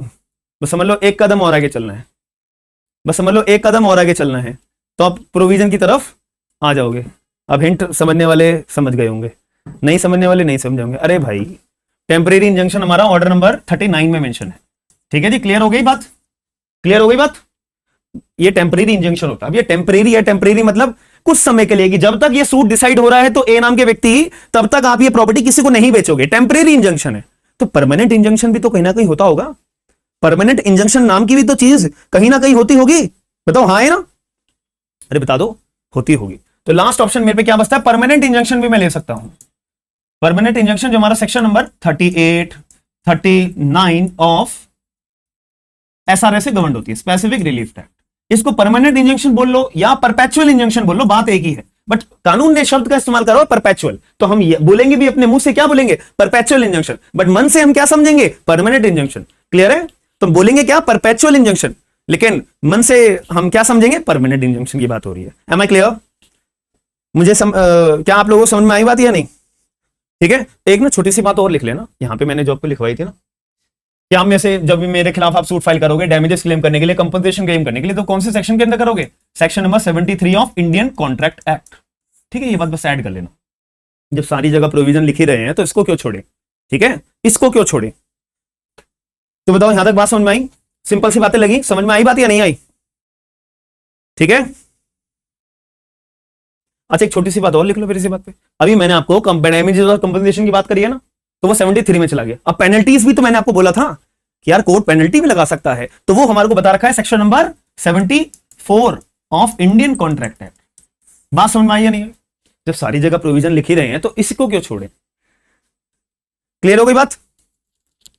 चलो, हमने अभी तक क्या सीखा, थोड़ा सा रिकैप्चुलेट कर लेते हैं चीजों को। रिकैप्चुलेट का मतलब रिवीजन कर लेते हैं। हमने बस बेसिक बातें पढ़ी थी।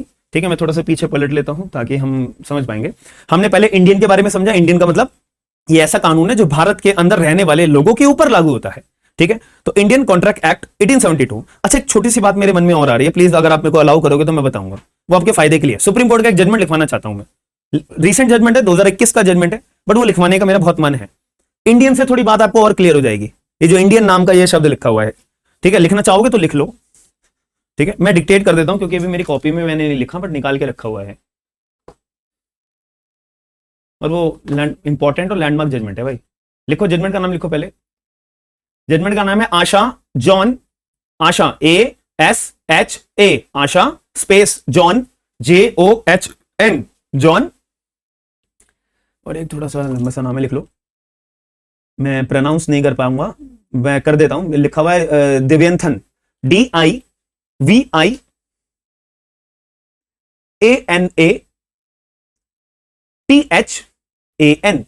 अब आप अपने हिसाब से प्रोनाउंस कर लेना। Versus Vikram Malhotra, Vikram Malhotra, Vikram Malhotra 2021 honourable supreme court, 2021 honourable supreme court, 2021 honourable supreme court. ये किसका जजमेंट है? इंपॉर्टेंट जजमेंट है। इससे पेपर में मेरे को लगता है सवाल आ जाता है, आ जाएगा। बताओ क्या इसमें, एक लिख लो पहले, क्या लिखा था? Honourable supreme court held that, honourable supreme court held that, honourable supreme court held that a contract is void, a contract is void, a contract is void if prohibited by a statute, if prohibited by a statute, if prohibited by a statute under a penalty under a penalty even without express declaration even without express declaration even without express declaration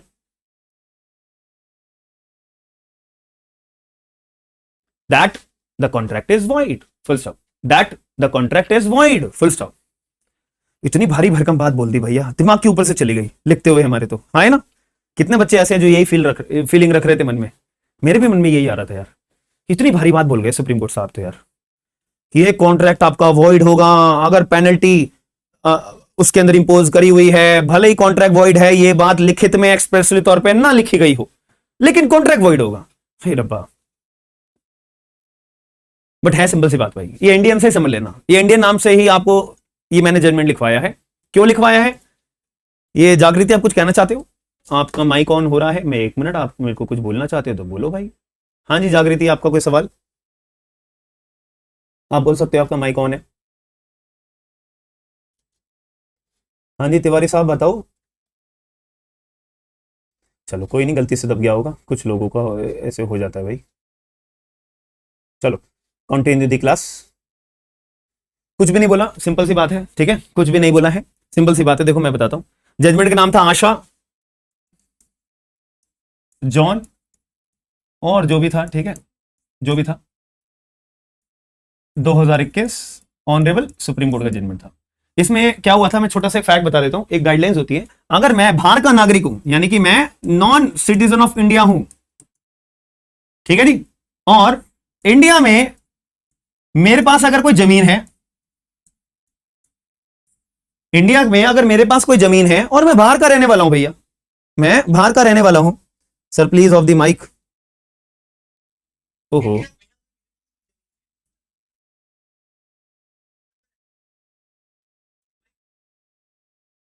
अच्छा अच्छा अच्छा,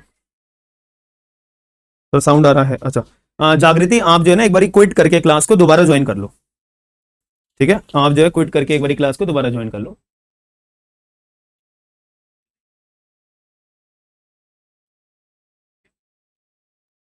ठीक है, अरे कभी कभी हो जाता है भाई,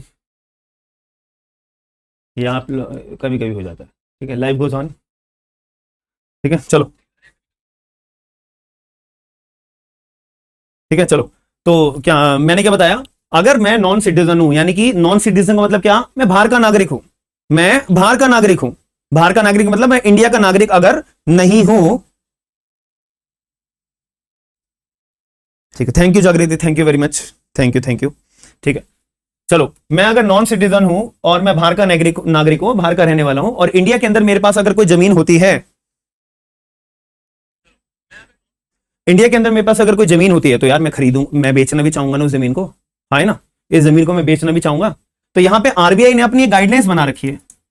आरबीआई बोलता है कि भाई देखो, आप बाहर के नागरिक हो, आपके पास इंडिया में जमीन है, तो भैया ये जमीन को अगर आप बेचना चाहते हो, पहले हमसे आओ परमिशन लेने। बेचना हो, गिफ्ट करना हो, डीड बनाना हो, गिफ्ट करना हो, कुछ भी करना हो, मतलब कुछ भी ट्रांसफर करना हो, तो पहले हमसे परमिशन लेने आओ भाई। हमसे परमिशन लेने आओगे, हम अगर ओके करेंगे तब बेचना, तब गिफ्ट बनाना, तब कुछ करना हो वो करना। बिना हमसे परमिशन लिए बगैर अगर आप जो है कोई भी अपनी जमीन को बेचते हो या कुछ भी करते हो, डीड वीड बनाते हो, तो भाई याद रखना वो जो, तो आपके ऊपर हम क्या लगाएंगे, पेनल्टी लगाएंगे। आपके ऊपर हम क्या है, पेनल्टी लगाएंगे। ये बात सेक्शन नंबर 35 या 31 है, ठीक है, 31 ऑफ फेरा है, फेमा एक्ट है, फॉरेन एक्सचेंज रेगुलेशन एक्ट, फेरा एक्ट के अंदर ये बात लिखी हुई है, फेरा एक्ट के अंदर ये बात लिखी हुई है। समझ में आई मेरी बात या नहीं? ये बात फेरा एक्ट के अंदर लिखी हुई है, ठीक है, यहां तक बात समझ में आ गई कि अगर भाई आप नॉन सिटीजन हो, इंडिया के अंदर आपकी कोई जमीन है, आपको बेचनी है, गिफ्ट करनी है, डीड बना के कुछ भी करना हो, आरबीआई से परमिशन लोगे। अगर आरबीआई से परमिशन नहीं लेते हो, उसके बाद बिना परमिशन लिए और बेच देते हो या कर देते हो, आपके ऊपर पेनल्टी लगाई जाएगी। तो ये अपनी प्रोविजन बने हुए हैं।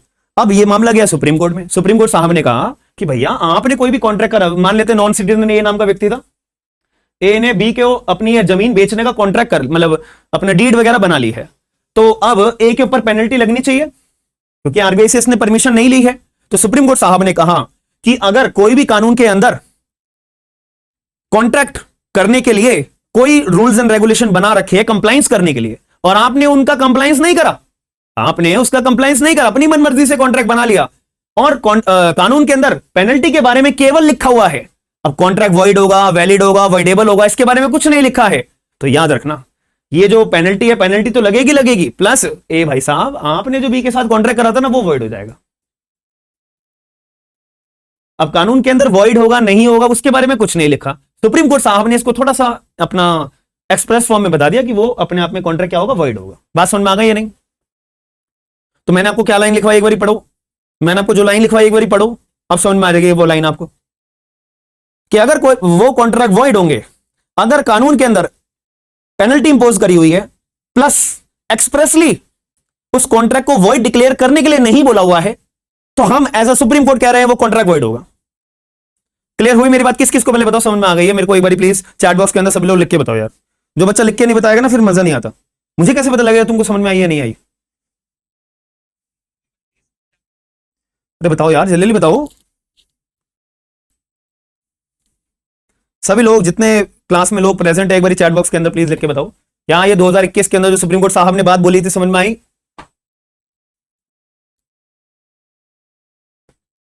ठीक है, अब पढ़ने के बाद भी समझ में आ गया ना जो लाइन मैंने लिखवाई है? तो इसलिए मैंने कहा था इंडिया से आपको ये बात समझ में आ जाएगी। मेरे को जजमेंट याद आया कि इंडिया से ये वाला हम जजमेंट याद कर सकते हैं, एक 2021 का लेटेस्ट जजमेंट भी है और कॉन्ट्रैक्ट के बारे में बात बता रखी है। ठीक है जी, क्लियर हो गई ना? चलो एक कदम और आगे चलते फिर यार।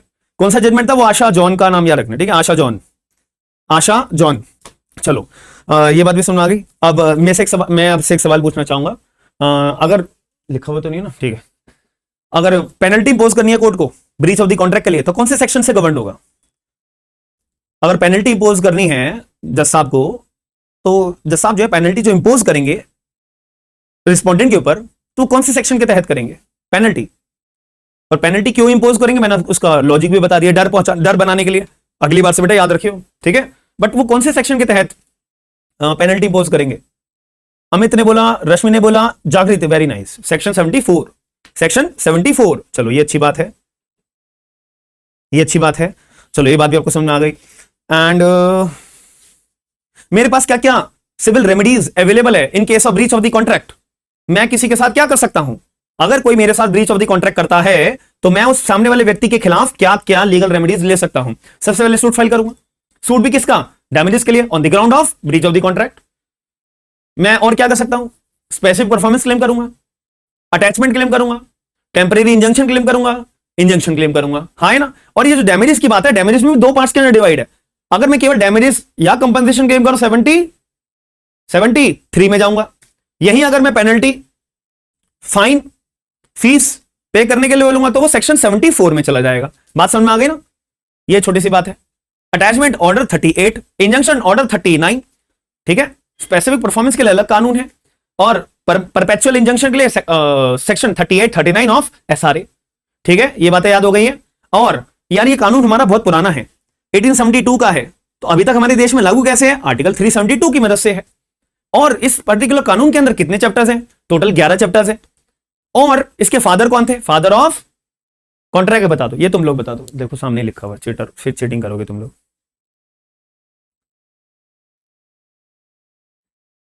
सर हेनरी मैन है, ठीक है, सर हेनरी मैन। यार इसको मैंने थोड़ा स्टार्टिंग में गलत बोल दिया था, ठीक है, आप लोगों ने लिख लिया होगा ना सही। मैं पहले सर जेम्स स्टीफन लिखा हुआ था, वो एविडेंस के हैं, ठीक है, कॉन्ट्रैक्ट यही है, बट दोनों ने मिल बांट के बनाया था भाई काम, ठीक है। सर हेनरी मैन, ठीक है। चलो और बातें क्या याद रखनी है हमें? हाँ, छोटा सा एक पॉइंट मैं आपको बताना चाहूंगा, ये स्पेसिफिक रिलीफ एक्ट है जो हम बार बार बोले जा रहे हैं यार, हाँ है ना। तो हम क्यों बोल रहे हैं, हम क्यों बोल रहे हैं? अच्छा एक छोटा सा मैं आपको एक इसी बात के लिए एग्जांपल और बता देता हूं, because this is the introduction class of the Indian contract act. वो थोड़ा सा पूरा ओवरव्यू समझ में आ जाना चाहिए, ठीक है। तो एक होता है इंडियन कॉन्ट्रैक्ट एक्ट, एक होता है स्पेशल लॉ। लॉ बोल लो या लॉज बोल लो। हमारा इंडियन कॉन्ट्रैक्ट एक्ट के अंदर एक लिखा हुआ है, कहां लिखा हुआ है हमें दिमाग नहीं लगाना, माइनर के साथ अगर आप कॉन्ट्रैक्ट करते हो तो वो वॉइड होता है। क्या इसमें कोई डाउट है? माइनर के साथ अगर आप कॉन्ट्रैक्ट करते हो तो वो कॉन्ट्रैक्ट वॉइड होता है। ये बात क्लियर है सबको? बिल्कुल क्लियर होनी भी चाहिए। बिल्कुल क्लियर होनी भी चाहिए, हाँ है ना। ठीक है, अब अगर स्पेशल लॉ के अंदर मैं बोलूं, अच्छा सबसे बड़ा कानून कौन है? क्या इंडियन कॉन्ट्रैक्ट एक्ट बड़ा कानून है या स्पेशल लॉ बड़ा कानून है? बताओ कौन बड़ा है, मतलब किसकी ज्यादा रिस्पेक्ट? रिस्पेक्ट तो दोनों की करोगे, बट बड़ा कौन सा कानून है? इंडियन कॉन्ट्रैक्ट एक्ट है या सब्सटेंटिव लॉ, ये स्पेशल लॉ है? बताओ। ऑब्वियस सी बात है यार, इंडियन कॉन्ट्रैक्ट एक्ट बड़ा कानून है। इंडियन कॉन्ट्रैक्ट एक्ट हमारा अपने आप में बड़ा कानून है। ठीक है, इसके लिए ना एक वर्ड होता है जो मैंने लिखा हुआ था, हाँ ठीक है। इंडियन कॉन्ट्रैक्ट एक्ट हमारा क्या होगा? सब्सटेंटिव लॉ होगा। ये ना थोड़ी सी टेक्निकल लगेगी आपको चीज, बट जो समझ जाओगे ना तो इजी लगने लगेगी आपको, बहुत बहुत बारीकी से ये नॉलेज, बहुत अच्छा लगेगा। मैं आपको अभी चैलेंज देता हूं इस बात के लिए, ये कोई बताता नहीं है। अब ये जो स्पेशल लॉ है यार, आप सोचोगे सर स्पेशल लॉ में जैसे कि हमारा एनआई एक्ट हो गया, हमारा पार्टनरशिप एक्ट हो गया, हमारा एसआरए हो गया, सर ये सारे भी तो सब्सटेंटिव लॉ हैं। अरे भैया हाँ यार, ये सब्सटेंटिव लॉज हैं, मैं मना नहीं कर रहा, these are the substantive laws, but my question is these are not the, ये सब्सटेंटिव लॉज तो हैं लेकिन निकल के किससे आए हैं? किससे निकल के आए हैं? मान लेते हैं पार्टनरशिप कानून अगर मैं बात करूं, भैया दो लोगों के बीच में अगर पार्टनरशिप का कॉन्ट्रैक्ट होगा ही नहीं तो पार्टनरशिप एक्ट लागू होगा? नहीं होगा। दोनों के बीच में आपस में चेक लेन देन होगा ही नहीं, क्या नेगोशिएबल इंस्ट्रूमेंट एक्ट लागू होगा? नहीं होगा। दोनों के बीच में कॉन्ट्रैक्ट बनेगा ही नहीं तो क्या स्पेसिफिक रिलीफ एक्ट लागू होगा? बिल्कुल नहीं। तो एक बात ये बोल सकता हूं, जड़ किसके साथ जुड़ी हुई हैं? कॉन्ट्रैक्ट एक्ट के साथ जुड़ी हुई हैं। सारी कहानी हमारी इंडियन कॉन्ट्रैक्ट एक्ट से शुरू होगी, तब जाके फिर आगे आगे हम बंटवारा करेंगे कौन सा कहां से जा रहा है, कौन सा पार्टनरशिप में, कौन सा एसआरए में, हाँ है ना। ये बात समझ में आ रही है? तो इसको मैं ये बोल सकता हूं कि ये जो स्पेशल लॉज हैं, these are the legal incidents, these are the legal incidents of substantive law.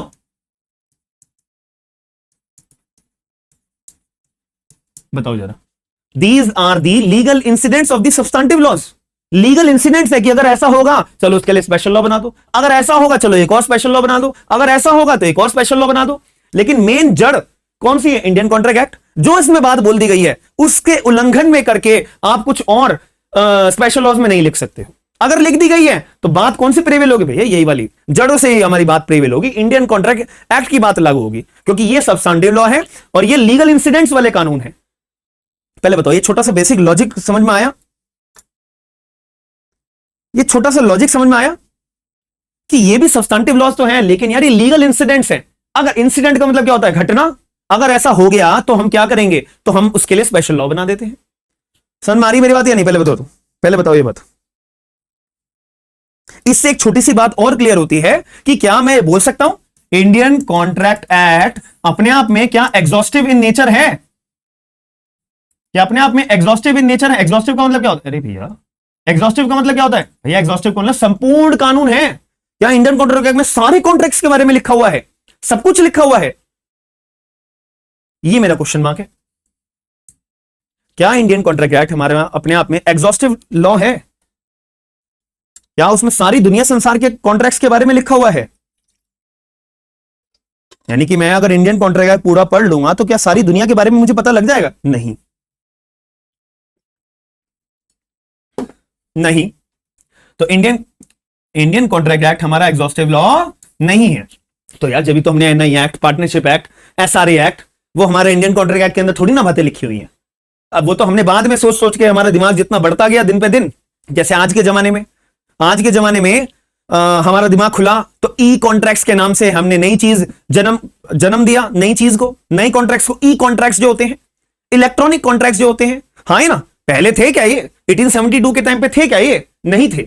जैसे जैसे सोसाइटी के अंदर डेवलपमेंट होते रहते हैं वैसे नई नई इन्वेंशंस, नए नए डेवलपमेंट्स, नए नए कानून, नए नए जजमेंट्स आते रहते हैं। यही जीवन का हमारा उसूल है, ऐसे ही हमारे जीवन चलता है। हाँ है ना? तो जैसे एक नया टर्म यहां पे लिख लो, ई कॉन्ट्रैक्ट्स। तो क्या होता है भाई? ये बाद में बात करेंगे, चलो ठीक है। तो इससे एक सवाल का जवाब मिल गया कि हमारा Indian contract exhaustive in nature नहीं है, क्योंकि इसमें संपूर्ण कहानियां नहीं लिखी हुई हैं, सारी बातें नहीं लिखी हुई हैं, ना ही हम पे पॉसिबल है। ठीक है। और ये जो स्पेशल लॉज है, ये स्पेशल लॉज क्या सब्सटेंटिव लॉ है? ऑब्वियस सी बात है भाई, सब्सटेंटिव लॉ तो है ही। बट ये लीगल इंसिडेंट है किसके, एसआरए के, वो सॉरी एसआरए कह रहा हूं, इंडियन कॉन्ट्रैक्ट एक्ट के। ठीक है, तो ये मैं बोल सकता हूं कि ये सारे के सारे कानून एक तरह से एक्सटेंशन है इंडियन कॉन्ट्रैक्ट एक्ट के अंदर।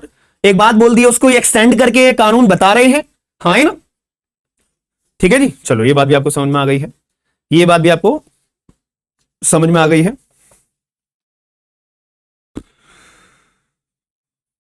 बाकी मेरे को आपको और भी चीजें बतानी थी यार, but due to the time limit,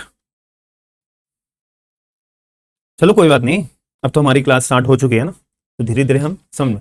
चलो अब कंक्लूड करते हैं। मैंने आपको स्टार्टिंग में क्या पढ़ाया था, मैंने आपको बताया था इंडियन कॉन्ट्रैक्ट एक्ट। इंडियन से बात समझ में आ गई, आशा जॉन 2021 सुप्रीम कोर्ट, जिसमें कॉन्ट्रैक्ट आपका वॉइड होगा अगर स्टैट्यूट में एक्सप्रेसली ना भी लिखा हो, लेकिन पेनल्टी के बारे में लिखा हुआ है कि पेनल्टी लगेगी तुम पे, तुम्हारे ऊपर अगर तुमने कंप्लायंस नहीं करा तो आपका कॉन्ट्रैक्ट वॉइड होगा। ठीक है, फेरा के अंदर हमें इंडियन से समझ में आ गई। कॉन्ट्रैक्ट से हमें क्या समझा यार, कॉन्ट्रैक्ट बनाने के लिए एग्रीमेंट का होना जरूरी है, एग्रीमेंट के ऊपर मसाला डलना जरूरी है, एंड मसाला किसका, एनफोर्सिबिलिटी का, तब जाके कॉन्ट्रैक्ट बनता है। यार ये मसाला एनफोर्सिबिलिटी का लगाने का मतलब क्या है, यानी कि कोर्ट जाने का रास्ता खुल जाता है। स्टार्टिंग में हमने ये पढ़ा था। ठीक है, अब ये एक्ट जो है हमारा 1872 का है, यानी कि पुराना कानून है यार, अभी तक कैसे लागू है, आर्टिकल 372 की मदद से। फिर ये अपने घिसे पिटे क्वेश्चन हमने पढ़े थे। ठीक है, ये रटने वाले हैं कि अनेक्टमेंट 25 अप्रैल, एनफोर्समेंट 1 सितंबर, चैप्टर 11, एक्ट नंबर 9, और ये हमारे फादर जो है सर हेनरी मैन, ये सब बेसिक बातें हैं, इसको ना चाहते हुए भी आपको रटना पड़ता है। चलो ये बात हमने समझ ली थी। फिर हमने और क्या समझा था, फिर हमने बोला था कि एक कॉन्ट्रैक्ट जो हमारा सब्सटेंटिव लॉ है, जनरल लॉ है, उसी में से निकल निकल के लीगल इंसिडेंट्स हमारे आए हैं। ये सारे कंसेप्ट्स जो हमने पढ़े हैं, एनआई एक्ट, पार्टनरशिप, एसआरए और भी बतेरे होते हैं, मैंने बस आपको लिस्ट ये चीजें लिखवाई है। फिर हमने और क्या पढ़ा था इसके अंदर, और हाँ इंडियन कॉन्ट्रैक्ट एक्ट हमारा एग्जॉस्टिव नहीं है भाई, सारे कानून के बारे में, सारे कॉन्ट्रैक्ट्स के बारे में वो नहीं बता सकता है। ठीक है, और हमने क्या पढ़ा था, आशा जॉन का एग्जांपल मैंने आपको पूरा जजमेंट पढ़ाया था। ठीक है, और डैमेजेस कंपनसेशन का, damages compensation payment fine fees का मतलब बताया था। डैमेजेस मतलब section 73 breach of the contract के लिए, पेनल्टी मतलब ब्रीच ऑफ द कॉन्ट्रैक्ट के लिए सेक्शन 74। ठीक है, harsh in nature, soft in nature. Soft in nature का मतलब जितना नुकसान हुआ केवल उतना, पेनल्टी को नुकसान से मतलब नहीं है, पेनल्टी अपनी खुद ही बनाई जाती है। ठीक है, एक एग्जाम्पल सेट करने के लिए। और हमने क्या पढ़ा था इसके अंदर, और क्या पढ़ा भाई, तुम कॉपीज में लिखते रहना ये चीजें। ठीक है, स्पेसिफिक परफॉर्मेंस आप क्लेम कर सकते हो, अटैचमेंट क्लेम कर सकते हो। ठीक है, एंड इंजंक्शन टेम्परेरी वाली, ऑर्डर 38 नहीं, ऑर्डर 38 तो अटैचमेंट है, ऑर्डर 39। ठीक है, एंड परपेचुअल इंजंक्शन सेक्शन में 38 39 ऑफ एसआरए, स्पेसिफिक परफॉर्मेंस आप क्लेम कर सकते हो। गांधी जी वाला एग्जांपल, मेरे को तो वो पेन ही चाहिए गांधी जी वाला, मुझे नहीं पता, हाँ है ना। ठीक है, अटैचमेंट मैंने बता दिया था। फिर मैंने ये बताया था कि हाँ 1872 से पहले क्या था भाई, 1872 के बाद तो हमें पता है 2025 तक हम यही कानून अपना चलाते आ रहे हैं। उससे पहले क्या था, हिंदू मुस्लिम, हिंदू हिंदू, हिंदू पर्सन लॉ, मुस्लिम मुस्लिम, मुस्लिम पर्सन लॉ, हिंदू मुस्लिम रिस्पोंडेंट वाला कानून। ठीक है, इस कानून को क्या बोलते थे, स्टैट्यूट ऑफ 1781। ठीक है, 1797, बात खत्म। ऐसा लग रहा है आज हमने थोड़ा सा कम पढ़ाई करी है जितना मैंने एक्सपेक्टेशन रखी हुई थी, बट नॉट एन इशू। अभी पहली क्लास में अगर आपको मैं थोड़ा सा वो बता, और हाँ ये जो मैंने आपको एक सवाल पूछा है ना, ये अभी सवाल खत्म नहीं हुआ है मेरा, मैं आपको इसको आगे तक लेके जाऊंगा। ये वाला सवाल, एक मिनट, ये तो बेसिक सा सवाल था, ये हर कोई बता देगा या हर कोचिंग वाला बताएगा। यार कहाँ गया, ओहो ये वाला तो हर कोई कोचिंग वाला बताएगा। ये वाला जो मैंने एग्जांपल दिया है घिसा बेटा, ये हर कोचिंग वाला बताएगा, बट आप ये मेरे पास क्यों आए हो पढ़ने के लिए, तो कुछ ना कुछ तो एक्स्ट्रा ऑर्डिनरी आपको पढ़ा के छोड़ना चाहिए ना। ठीक है, तो मैं आपको ये कल की क्लास में इसका एक लॉजिकल आंसर दूंगा जो आपको मेंस में आंसर राइटिंग में काम आएगा। ठीक है, मेंस में सवाल आता है, can we say that Indian contract act exhaustive in nature, kindly explain with the relevant provision. ठीक है, कर दो आंसर, बता दो, नहीं लिख पाओगे तो, बट कल की क्लास में आपका एक मेंस का आंसर प्रिपेयर्ड हो जाएगा, कल की क्लास में आपका एक मेंस का आंसर प्रिपेयर्ड हो जाएगा। ठीक है जी, तो मैं आपको ये चीज एक्सप्लेन करूंगा और आपको बहुत मजा आएगा। क्लियर है भैया, क्लियर है? ठीक है जी, चलो भाई चलो, ये बेसिक बातें होती हैं, ये हर कोई बताएगा, बट मेरे पास आप आए हो तो कुछ एक्स्ट्रा ऑर्डिनरी बनने के लिए आए हो, तो I will explain you very diligently as well as. कल अपनी बेरेक्ट हाथ में लेके बैठिएगा। ठीक है, आज जरूरत नहीं थी। तो this is all about today's class, and I hope आपको क्लास के अंदर में मजा आया होगा, नई चीजें सीखने को मिली होंगी, और जो आज पढ़ाया जा रहा है वो रिवाइज करके आइएगा। बिना रिवाइज करे आओगे तो मैं जो बोलूंगा भैया फिर आपको सहन नहीं होगा। ठीक है, बिना रिवाइज करे बिना आप क्लास मत लीजिएगा, ये प्रेफरेबल है। बट मैं यही बोलूंगा कि जितना ज्यादा रिवीजन करोगे, मैं आपके फायदे के लिए बोल रहा हूं, मैं आपका कोई दुश्मन नहीं हूं। ठीक है, तो जितना ज्यादा रिवाइज करोगे आपका ही फायदा होगा यार, पेपर क्लियर करने में आपको ही आसानी होगी, 10 बातें नहीं जो है आपको ही पता लगेंगी, आपका ही कॉन्फिडेंस लेवल बढ़ेगा। आपका ही फायदा होगा। इसीलिए रिवाइज डेली करना है, रोज पेज पलट के पढ़ के आ जाना है, ठीक है, 5 मिनट लगेंगे बस। तो डेली रिवाइज करते हुए आओगे तो मुझे भी बहुत अच्छा लगेगा और आपको भी बहुत अच्छा लगेगा कि हाँ मैंने एक नई चीज सीखी है, मेरे दिमाग में सेट हो चुकी है। जो सेक्शंस याद करवाए हैं मैंने, उनको रिवाइज करके आइएगा। और कुछ टॉपिक्स जो मैंने केवल लिखवाए हैं, उसके सेक्शन नहीं बताए हैं, थोड़ा सा एफर्ट डाल के आप लोग अपना मेहनत में निकाल सकते हो कि सर ये वाला जो प्रोविजन आपने बताया ये सेक्शन के अंदर एनफोर्सिबिलिटी के रिगार्डिंग सर कौन सा सेक्शन है, तो एनफोर्सिबिलिटी सेक्शन नंबर 10 को थोड़ा सा रीड करके आ गए यार। एनफोर्सिबिलिटी का जब मसाला डाल रहे हैं तो उसके अंदर क्या क्या बातें आती हैं वो थोड़ा सा ऐसे रीड कर लिया, ऐसी नॉलेज के लिए, ठीक है। इतना करके आ जाओगे तो बहुत बढ़िया रहेगा, बहुत बढ़िया रहेगा, ठीक है। चलो मिलते हैं नेक्स्ट क्लास में, bye, take care, signing off, have a good day all of you. किसी को अगर कोई भी डाउट, परेशानी या प्रॉब्लम अगर आएगी ना तो आप लोग ग्रुप पे डाल दीजिएगा, ठीक है, तो आप लोग ग्रुप पे डाल दीजिएगा। और ये जो रिकॉर्डेड क्लास है ना, ये आपको क्लास जो है रिकॉर्डेड में भी मिल जाएगी और यूट्यूब पे भी अपलोड हो जाएगी, मैसेज चला जाएगा सबके पास, ठीक है, नोटिफिकेशन भी आ जाएगी आपके पास, ठीक है। चलो bye, take care, signing off, have a good day.